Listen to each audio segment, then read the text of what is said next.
Se deparasse agora com um grande problema, o que é que faria? Desesperava? Correria? Dependendo da sua resposta, eu posso dizer que se você é ou não uma pessoa resiliente. O que é ser resiliente? Hoje, este vídeo vai trabalhar sobre esse assunto. O que é resiliência humana? Bem, algumas definições sobre resiliência humana é a capacidade que se tem de se recuperar dos problemas e dificuldades que atravessam a nossa mente e na sua capacidade de lidar com isso, não ficando sobrecarregado.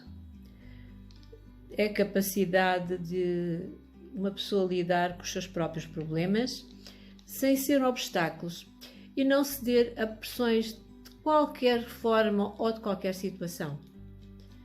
Em dificuldade e a capacidade do indivíduo de tomar uma decisão em vez de tomar uma atitude que é correta. É evidente que muitos têm medo de demonstrar essa resiliência ou não, mas também a sob pressão que elas mostram se têm resiliência ou não. Para ter ideia desse conceito, há meia dúzia de pessoas com alto grau de resiliência que se tornaram-se ícones da humanidade.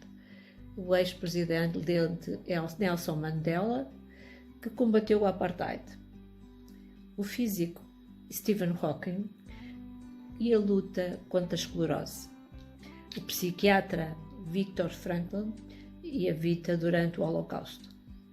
São alguns. Sugiro que aqueles que desejam aprofundar nessa área que leiam a sua biografia ou as suas biografias, porque foram consideradas pessoas com alto grau de resiliência. No mínimo, sentiram-se capazes de se adaptar ou até mesmo de evoluir após momentos de adversidade. Deram a volta por cima, lidando e superando, e com isso transformaram as experiências negativas em aprendizagem. Podemos transformar essas experiências ditas negativas e pesarosas em grandes oportunidades para as nossas almas. Apresento para si 6 motivos para desenvolver a resiliência. Refina o seu propósito de vida. Primeiro, todos nós já nos questionamos em algum momento sobre o nosso propósito e sentido de nossas vidas. Para algumas pessoas, esta busca é contínua e às vezes pesarosa. Ficar atento com os problemas diários, como ir ao supermercado, limpar a casa, pagar contas, esses são problemas que podem tirar o foco de muita gente para um propósito maior. Nos momentos difíceis, porém, o nosso propósito se torna importante, porque é uma fonte de inspiração e motivação. O forte senso de propósito e significado é o fundamento no qual todo o processo evolutivo e de situação se torna possível, depois das adversidades. Os 3 grandes propósitos de vida do ser humano provavelmente seriam pessoas com causas ou fé. Para mim, os 3 propósitos seriam mesmo pessoas, causas ou fés. Pessoas, filhos, parceiros, familiares em geral, por quem damos amor e carinho. Tentamos ajudá-los, amá-los, protegê-los, apoiá-los e não decepcioná-los. Fazemos isso com os nossos amigos e com a nossa família, com caráter resiliente, para alcançarmos esses objetivos de paz, de amor. Causas, lutas contra a fome do mundo, apoiar grandes causas, ajudar pessoas carentes, são grandes exemplos de causas que se tornam em propósitos de resiliência e podem ajudar a impulsionar o surgimento de uma força maior, uma força de ação dada, fé. desde religiões tradicionais que promovem um poderoso sentimento de conexão pessoal com o Criador, até mesmo práticas religiosas ou de equilíbrio físico que têm o poder de nos conectar com o universo e podem promover profundos sentimentos de propósito. Diante da adversidade, o sentimento e o propósito sustentam e promovem a sustentabilidade para sermos resilientes. Esta conexão e este sistema de crenças pessoais ajudam a criar a compreensão de que as adversidades têm razões maiores, mesmo que não sejam claras naquele momento. Autoconhecimento é, sem dúvida, um componente importante da resiliência. Crenças infundadas a respeito das forças e vulnerabilidade de cada alguém ou de cada um, ou dificultar ou até mesmo inviabilizar separações e recuperação diante da adversidade, são pessoas, para mim, que quando tomam essa atitude são resilientes. Há muitas pessoas que têm dificuldades de entender e de identificar as suas próprias qualidades e a dos outros, mas são capazes de identificar as suas fraquezas e as suas falhas com facilidade. E porquê? Alguns pensam que devem minimizar as suas forças de caráter para não parecerem arrogantes. Outros sobem em cima do degrau e pegam na arrogância como se fosse um cartão de visita. Não. A nossa mente só alcança sucesso em nossa vida se usarmos a nossa força, não é do outro, a nossa. Conhecimento acerca de nós próprios e fraquezas pessoais, as nossas fraquezas, é muito importante, porque o conhecimento é preciso e ele facilita o conhecimento da nossa superação. O indivíduo tem que ter clareza das suas forças e é resiliente, esse que o é. Ele sabe sempre qual é os seus limites e sabe que os limites existem para serem superados. Não repetitivos, mas superados. A avalanche de pensamentos negativos que visitam qualquer um diariamente, não se culpe por isso, porque saiba que biologicamente somos programados a estar mais alertas às coisas que nos podem magoar, melindrar. Nossos antepassados, que lidavam com muitas adversidades, com animais selvagens ou atmosferas extremas, transportaram para a maioria o costume da genética, através da genética, o costume do precaução e do cuidado estão bem patentes. Isso também interfere no nosso bem-estar e na nossa capacidade de realização.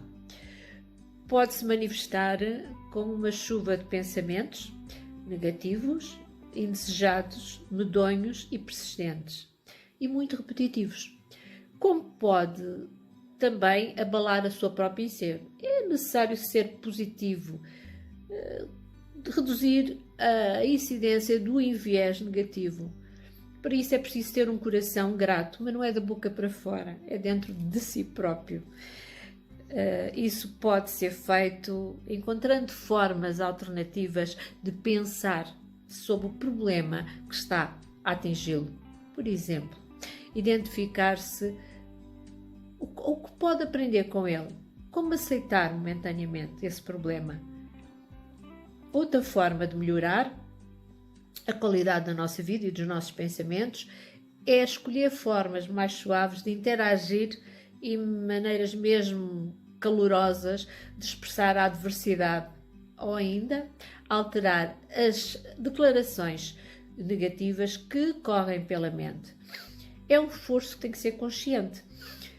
Todo o pensamento negativo que nos visita, a mim e a si, tem um poder potencial para secretar o que é racional e assim reduzir a resiliência.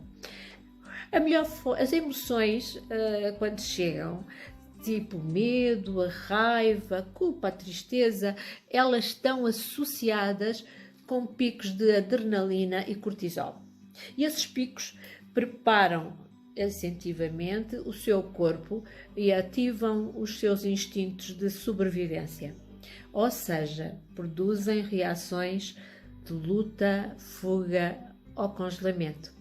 Essas reações, sem experimentadas diariamente, podem ser prejudiciais para a saúde, para a vida e para com os outros, principalmente para a sua relação social. Há 3 exercícios que devem ser realizados. Primeiro, crie uma descrição de uma vida ideal para o seu futuro. Escreva, pegue num livro e escreva. Pegue num livro e escreva. Medite, ore. Terceiro, pratique uma física para a liberação desses seus hormônios. Estes 3 exercícios promovem aumento de sentimentos, de alegria e principalmente seja otimista. Exerte a gratidão, mas uma gratidão de coração.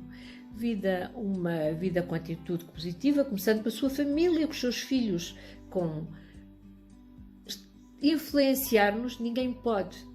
A própria vida é influenciada por si, por seus medos e pela sua consciência amargurada, que depois projeta para o outro aquilo que realmente não existe. Portanto, escolha uma atitude otimista diante do caos. Vai fazer toda a diferença. Todos nós contamos histórias a nosso próprio respeito, a nossa história de vida para fazer sentido e para podermos rasurar aquilo que não é positivo. E agora faço-lhe uma pergunta. Qual é a sua história de vida que anda a contar a si mesmo? É vítima ou herói? Mocinho ou bandido? Se a sua história foi um filme de uma peça de Stalin, de Steven Spielberg, pode ser resiliente, mas se for de angústia, depressão, é preciso ter cuidado. Que seja grato, veja as coisas boas, seja perseverante. Lidar com as adversidades da vida requer alguma ação. Isso é a chave. Vai perceber que, quando eu estou a dizer isto, parecia uma faca de 2 gumes, com pouca perseverança. Mas também lhe digo, ter pouca perseverança é sucumbir diante das adversidades. Ter muita perseverança pode ser uma mentalidade fixa, teimosa, que não consegue ouvir, ver direito e vandaliza a sua própria história. A lidar com força de expressão bruta. Cuidado, porque são desaconselháveis ao meu ver. Conecte-se com os outros. Sorria. Diga bom dia ao vizinho. É bom. Quando beber café, fale com quem lhe serve, porque se levantou. São as suas mãos, serviram-no. Sabe que pedir ajuda é muito difícil do que propriamente oferecer ajuda. Mas sabe, pedir e aceitar ajuda, muitos acham que é uma fraqueza. Ou numa demonstração de não estar à altura de uma tarefa. Não é nada disso. Muitas vezes não pedimos ajuda porque as pessoas se sentem constrangidas, medíocres e idiotas. Não há mediocrice na ajuda. As pessoas vão nos controlar sempre e vão nos pedir sempre algo em troca. A vida é feita de trocas. Em decorrência desses medos, muitos demoram a pedir ajuda. E então o problema vai aumentar e muito. Já oferecer ajuda e dá-la é fácil e muito mais positivo, muito mais grato e trará crescimento e desenvolvimento, até porque quando nós olhamos para as nossas habilidades inatas a cada um dos princípios de construção da resiliência, eles podem ser desenvolvidos e melhorados todos os dias. Inclua as que eu passei neste vídeo na sua vida. Você tem esse poder. Então, mãos à obra, porque sabe, porque você é genial. Obrigada por ter-me acompanhado até aqui. Espero por si no próximo vídeo. Dê-me um sorriso desse lado e tenha uma boa vida, porque ser bom para os outros não é ser bonzinho. De forma alguma, é ter a consciência que se todos somos um, vivemos numa guidance gigante e que a energocromoquinese do planeta só pode ser feita através da lapidação das pedras brutas que nós somos. Um beijinho grande e que o seu dia seja repleto de muita luz. Porque eu acho que a vida é isso. Sorrir com o outro, gargalhar com o outro, abraçar o outro e principalmente aprender com os erros e com o outro. Beijinho. Sou Fátima Branco.